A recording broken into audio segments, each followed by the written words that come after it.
welcome to the deep dive. Today we're pulling back the curtain on something pretty fascinating. What it's really like for medical students tackling their fourth semester at Mansoura National University. Yeah, we've got a stack of material here, basically excerpts from their student guide, and it maps out, well, pretty much everything. What systems they'll be digging into, how they get tested, the resources, all of it. And our mission here in this deep dive is to sort of cut through all that detail, find the really crucial bits, and give you, the listener, a genuine feel for the sheer depth of knowledge these students are building. If you've ever wondered about, the foundational steps doctors take, this is like a look inside the engine room. Let's unpack this. Let's do it. Okay, so the guide, it kicks off with a pretty warm tone, doesn't it? Calling the university a home away from home. It does. You get a real sense of excitement from the faculty, welcoming students back, that whole campus buzz returning. Yeah. And the messages from the director and the chief tutor, they really set the stage. They talk about gaining profound knowledge, especially in a, quote, rapidly evolving field. Which medicine definitely is. Absolutely. And they promise this cheerful and joyful experience, showing support. But they immediately pair that with stressing the need for student effort, discipline, and commitment. The classic combo, high support, high expectations. Exactly. They make it clear those are the keys. Non-negotiable, really. Okay, so let's get into the nuts and bolts then. Semester 4, it's part of year 2. What's the actual structure look like? Well, it's built around 4 core modules, plus they have an elective in there too, and it all adds up to 30 credit points for the semester. 30 points? That sounds like a pretty significant workload. Oh, it is. It's typical for a full-time, pretty demanding academic term, yeah. So these modules, Okay. what ground are they actually covering? Okay, the big one, credit-wise, is the Central Nervous and Special Sense Systems, Behavioral Science, and Psychology module, CBS 401. That's a hefty 14 points. Wow. Then you've got the Endocrine and Reproductive System module, ENR 402. That's 8 points. Research and Biostatistics, RBS 403, is 4 points. And Early Clinical Experience 3, ECE 404, that's 2 points. And the elective adds another couple of points. Yep, another 2 points for the elective. That is a massive scope. Brain, senses, hormones, reproduction, research methods, and starting clinical skills. How do they even assess all of that? Well, the assessment structure is quite comprehensive. They use a point system for the core modules, totaling 420 points overall. 420 points, okay. And it's definitely not just final exams. It includes midterm exams sort of scattered through the semester. Points for basic things like activity and attendance, sure, but also significant weight on problem-based learning. PBL. So getting them to apply the knowledge right away, not just, recite it. Exactly. Working through realistic patient scenarios. Then there are points tied to something called the Incision platform and an e-portfolio. We can probably circle back to those. Okay. But a really big chunk, 210 points, that's half the total, comes from the final OSPOC. OSPOC. Okay, remind us what those stand for. Right, sorry. Objective Structured Practical Examination, that's OSPE, and Objective Structured Clinical Examination, OSCE. They're basically performance exams. Performance exams, Right. like practical tests. Exactly. Students rotate through different stations, and at each one they have to demonstrate a skill. Might be identifying anatomical structures, interpreting lab results, maybe interacting with a standardized patient to take a history or perform an exam maneuver. So it's about doing medicine, not just writing about it. Precisely. And alongside that, they do have the more traditional final written exams for the modules too, often a mix of multiple choice questions, MCQs, and short answer questions, SAQs. Right. And the elective, is that graded the same way? No, the elective is actually just pass-fail. Seems to be based mainly on activity and attendance rather than formal exams. Gotcha. So they're being tested constantly in lots of different ways, written, practical, performance-based. What about the timeline? How does this semester actually play out week by week? Okay, looking at the semester format, it shows a pretty intense 15 weeks of study. Then there's a study break, and then the final exams hit, spanning weeks 19 through 21. 15 weeks. That really is a compact sprint to the finish line. It is, and some modules, like that big nervous system one, CBS 401, and also research, RBS 403, and early clinical experience, ECE 404, they seem to run for most or even all of those 15 weeks. Okay, so they're continuous threads. Right. Others, like the endocrine and reproductive module, ENR 402, that one looks like it starts a bit later, maybe around week 8, but you can bet it ramps up quickly then. And you mentioned midterms weren't just, like, neatly in the middle. Correct. There are multiple midterms scheduled throughout those 15 weeks. It really signals that continuous assessment approach. You can't just cram at the end. Yeah, you fall behind fast. Definitely. And the guide does mention that all timetables are provisional, which probably makes sense with such a packed schedule. Things might need to shift a bit. Okay, so the guide's summary section, Right.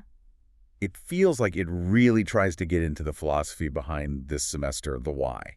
It does. The main goal is clearly building a really solid foundation in the basic sciences.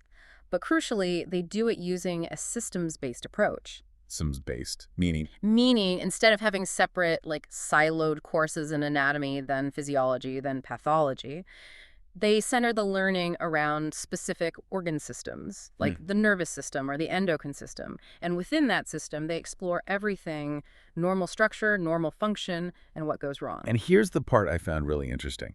They explicitly mention weaving together anatomy, histology, physiology, biochemistry, microbiology, pharmacology, pathology, parasitology, and even biostatistics, Yeah. all focused on the same system. That's a lot of different scientific angles. It is. And integrating these basic sciences like that is just, Yeah. well, it's critical. Think about understanding, say, the nervous system. You need the map, the structure that's anatomy and histology. Yeah. You need to know how the signals work, the function physiology, biochemistry. Then what happens when it breaks or gets infected? Pathology, microbiology, parasitology. And the drugs that affected pharmacology. Exactly. Teaching them together like this helps students see those connections right away. It's not just separate buckets of facts. That must be incredibly helpful later on, connecting the dots between a patient's symptoms and the underlying science. Absolutely. This integration really tries to bridge that gap between the basic science you learn in lectures and the clinical medicine you'll eventually practice. They're correlating symptoms with pathophysiology early on. Makes sense. And they even add another layer of weekly online quizzes starting right from week 2, posted every Friday. Just constant reinforcement. Wow, okay. Let's maybe touch on some of these individual sciences then, not listing every single topic, but just highlighting what each one brings to this integrated picture. Anatomy and embryology first. Sure. Anatomy is the structure, right? Mapping the body's physical form. They use lectures, but also practical sessions, probably with models, maybe even cadavers, though it doesn't explicitly say. And embryology. Embryology is part of anatomy here, but it focuses on development, how structures form. And that can be really challenging because, a developing system often looks very different from the final adult version. They mention small group teaching for that, likely for tackling those complex processes. So in semester 4, they're applying this to map out the nervous system, the eyes, ears, endocrine glands, reproductive organs. Precisely, getting that physical blueprint. Okay, so if anatomy is the blueprint, physiology must be how it all works. As the motion, the function. Correct. Physiology is all about normal function. How do nerve signals travel? How do hormones regulate things? How does vision or hearing actually happen? Again, lectures and practicals, focusing on things like sensory input, movement control, sleep, memory, and the detailed workings of the endocrine and reproductive hormone cycles. Then histology zooms right in, doesn't it? Using microscopes to see the tissues and cells. Yep, understanding that microscopic architecture. Lectures, practicals, using microscopes, discussion groups. They'd be looking at the cellular details of, say, the cerebral cortex or the retina or the different types of cells in the pituitary gland or the ovaries. Okay, and pharmacology. That's the drugs. Pharmacology, yeah, understanding how drugs interact with the body, how they work, what they do, side effects, how the body handles them. Lectures and practicals again. And for this semester, it aligns with the systems. Drugs acting on the nervous system, think sedatives, antidepressants, epilepsy meds, and drugs related to endocrine and reproductive systems, like diabetes treatments, contraceptives, hormone therapies. Right. Then pathology is when things go wrong. The study of disease. Exactly. Pathology looks at the causes and effects of diseases. What changes happen in the tissues, the organs. Often involves looking at samples under a microscope, too. So they'll study diseases of the central nervous system. Infections, strokes, tumors, and diseases affecting endocrine glands like the thyroid or pancreas, or reproductive organs, breast cancer, prostate issues, and so on. And microbiology and parasitology cover the infectious side of things. Right. Microbiology focuses on bacteria, viruses, fungi, how they cause disease, how we fight them. In this semester, the focus is on infections hitting the nervous system or the genital system. Parasitology is similar, but focuses specifically on parasites, like ones causing brain infections or sexually transmitted ones like trichomoniasis. These seem to be taught in slightly shorter blocks, maybe 6 weeks each. Okay. And finally, biochemistry brings in the chemistry, the molecular level. Yeah, biochemistry is the chemistry of life, basically. How molecules like proteins and hormones work, how chemical reactions are controlled, lectures and lab sessions. Topics would include things like how hormones actually signal inside cells, the biochemistry behind thyroid disorders or diagnosing diabetes, pregnancy tests, the chemical nuts and bolts. It's really striking when you list them like that, how they're not learning these in isolation. It's the anatomy of the brain, the physiology of the brain, the pathology of the brain, all around the same time. Exactly. That's the whole point of the integrated systems approach. It's designed to help them build a much more holistic understanding of how one system works, how it can fail, and seeing it through all these different scientific lenses at once. Okay, that makes a lot of sense. And that leads nicely into the Research and Biostatistics module, RBS 403. Because medicine isn't static, right? It's evidence-based. So this module introduces them to how medical research is done. Different study types, descriptive studies, analytic ones like case control or cohort studies, experimental trials, and crucially, biostatistics, how to actually understand and use statistics in health contexts, evaluating screening tests, measuring mortality rates. So they're learning how to critically appraise the information they're going to be bombarded with throughout their careers. That seems vital. It really is. And then there's early clinical experience 3, ECE 404. This sounds like where they start, putting it all together with actual people. It is, yeah. ECE is about beginning that translation from science to practical skills.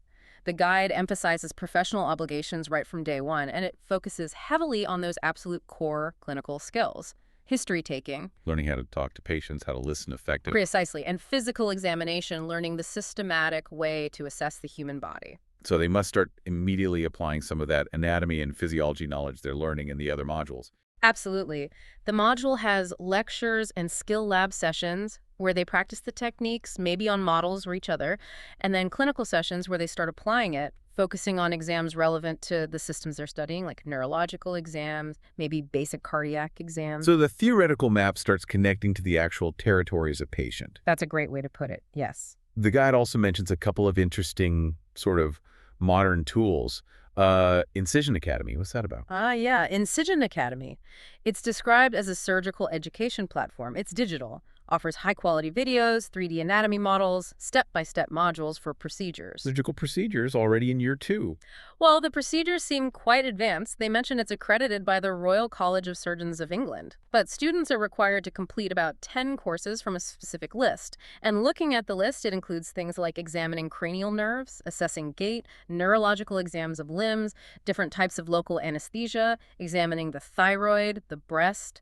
Okay. So foundational examiner techniques and basic procedures, maybe not complex operations yet, still using high-tech visuals early on. Exactly. It blends technology with understanding clinical examination and basic procedural concepts right from the stage. Fascinating. And the other thing was an e-portfolio.